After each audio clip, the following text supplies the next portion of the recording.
Hi my dear sisters and brothers, welcome to our channel on my way best once. ఈరోజు చాలా important topic మాట్లాడుతున్నాను. Video చివరి దాకా watch చేయండి. చాలా మందికి లైఫ్లో ఒక క్లారిటీ అనేది ఉండదు. జీవితాంతం కష్టాలు అనేది పడుతూనే ఉంటారు. బట్ కొంచెం ఆలోచిస్తే మన కష్టాలని తొలగించుకొని హ్యాపీ లైఫ్ని లీడ్ చేయొచ్చు. అలాగే ఏది స్టార్ట్ చేసినా సక్సెస్ని కూడా పొందొచ్చు. మరి కష్టాలని ఎలా తొలగించుకోవాలి? జనరల్గా దేవుడు మనకి హెల్త్ పరంగా అలాగే ఫైనాన్షియల్ పరంగా మేబీ కష్టాలు ఇవ్వచ్చు. సో వాటిని మనం పోగొట్టలేము. కానీ మనుషుల నుండి వచ్చే కష్టాలని మనం మాత్రమే క్రియేట్ చేసుకుంటున్నాము. కొద్దిమంది మనుషులు చాలా నెగిటివ్గా ఉంటారు. వాళ్ళ చుట్టూ నెగిటివ్ ఆరా ఉంటుంది. ఆరా అంటే ఒక మనిషి చుట్టూ ఉండే తన యొక్క శక్తి అనమాట. నెగిటివ్ పీపుల్ చుట్టూ ఉండే నెగిటివ్ ఆరా, నెగిటివ్ శక్తి అనేది మిగతా వాళ్ళని కూడా ప్రభావితం చేస్తుంది. సో అలాంటి వాళ్ళని మనం ఖచ్చితంగా దూరంగా పెట్టాలి. సపోజ్ మీకు తెలియదు, ఏదైనా నెగిటివ్ పీపుల్ని ఇంటికి ఇన్వైట్ చేశారు అనుకుందాం. సో వాళ్ళు పైకి మంచిగానే మాట్లాడుతూ ఉంటారు, నటిస్తూ ఉంటారు, మనం కనుక్కోలేము. కానీ వాళ్ళు వెళ్ళిన తర్వాత మీకు ఏదైనా హెల్త్ ప్రాబ్లం కానీ గొడవలు చికాకులు రావడం స్టార్ట్ అవుతుంది. అంటే వాళ్ళ యొక్క నెగిటివ్ ఆరా, మీ మీద ఉన్న కుళ్ళుని ఇంట్లో అనేది వదిలిపెట్టి వెళ్ళడం జరుగుతుంది.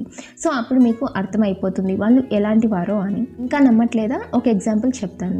ఈ మధ్య మా ఫ్యామిలీ మెంబర్స్ వచ్చి వెళ్ళారు. సో వాళ్ళు వెళ్ళిన తర్వాత ఒక 3 months వరకు మాకు ఒకరికి పోతే ఒకరికి ఏదో ఒక హెల్త్ ప్రాబ్లం, ఏదో చిన్న చిన్న మిస్అండర్స్టాండింగ్స్ అండ్ చికాకులు అనేవి ఉన్నాయన్నమాట. పైకి మంచిగా కలిసిపోయినట్లు మాట్లాడినా కూడా లోపల ఏదో కుళ్ళు కుతంత్రాలు అలాగే పెట్టుకొని ఉండొచ్చు.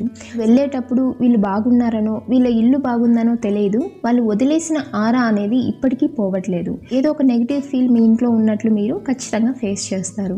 సో ఇవన్నీ అబద్ధాలు కాదు. కొన్నిసార్లు మీరు ఖచ్చితంగా ఫీల్ అయినట్లు మీకు అనిపిస్తుంది. మనం చూసి కుళ్ళుకునేవారు, బాగున్నామని బాధపడేవారు బయట ఎక్కడో ఉండరండి. మన సొంత ఫ్యామిలీ మెంబర్సే అయి ఉంటారు, లేదా మన చుట్టూ ఉన్న రిలేటివ్స్, ఫ్రెండ్సే అయి ఉంటారు.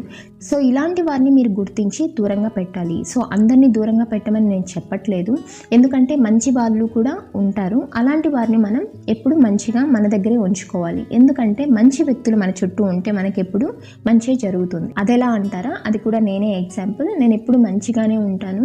ఒక వ్యక్తికి చెడు చేయాలనే ఆలోచన కానీ చెడుగా ఉండాలనేది కూడా ఇంతవరకు ఎప్పుడు నేను ఫీల్ అయింది లేదనమాట.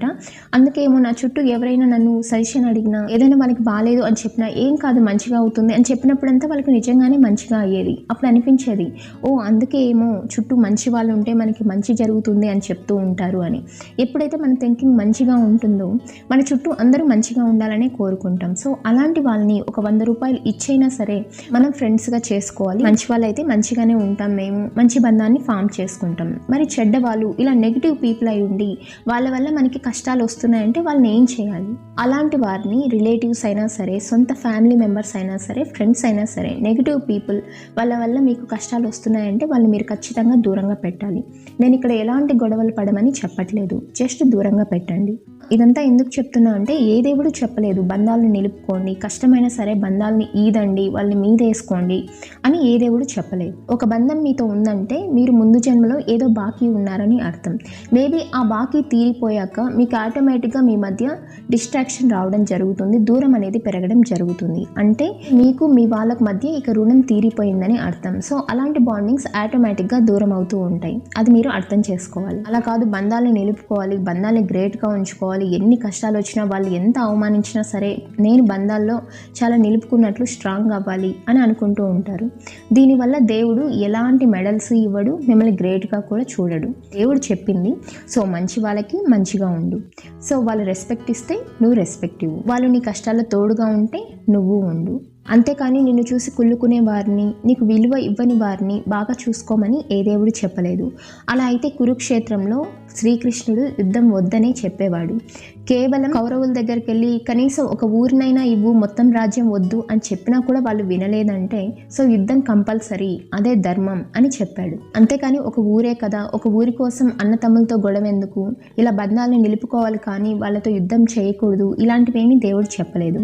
సో వాళ్ళు చెడ్డవారు, కనీసం ఒక ఊరిని కూడా ఇవ్వలేదు వీళ్ళకి. అలాగే ద్రౌపదిని అవమానించారు, ఒక స్త్రీని అవమానించారు. యుద్ధం జరగాల్సిందే, వాళ్ళు చనిపోవాల్సిందే, ఇదే ధర్మం. ఇప్పుడు బ్రతుకుతున్న మనుషులకు చాలా వరకు ఇదే డౌట్, ఏది ధర్మం ఏది కాదు. సో బంధాలను నిలుపుకోవాలా, బంధాలను నిలుపుకోకూడదా? సో ఎలాంటి బంధాలు నిలుపుకోవాలి అనేది మీకే వదిలేస్తున్నాను. అవి మంచి బంధాలను అయితే మీరు స్ట్రాంగ్గా ఉంచుకోవాలి.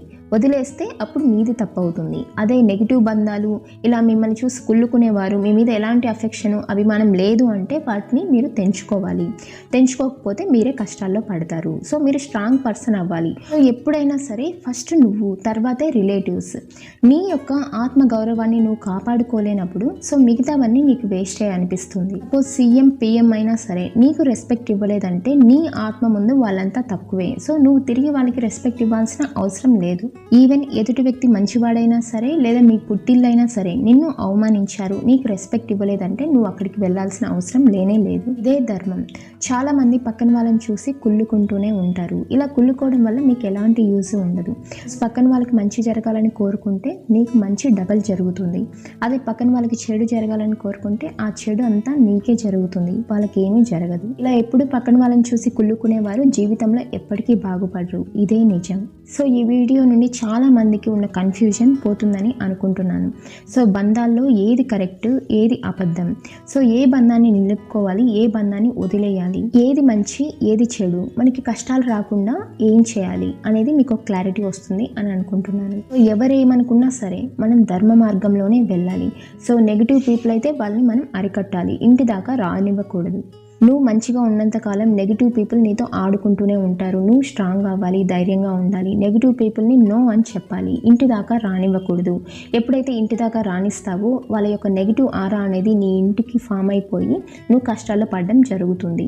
కష్టాల నుండి తప్పించుకోవడానికి ట్రై చేయి. నెగిటివ్ పీపుల్ నువ్వు రిజెక్ట్ చేసినా దేవుడు నీకు ఎలాంటి కష్టాలు ఇవ్వడు. ఇదే కరెక్ట్. సో ఇదే విధంగా కన్ఫ్యూజన్ స్టేట్లో ఉన్న చాలా మందికి హెల్ప్ అవ్వాలంటే ఈ వీడియోను షేర్ చేయండి.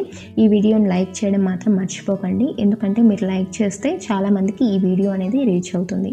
Thank you so much for watching.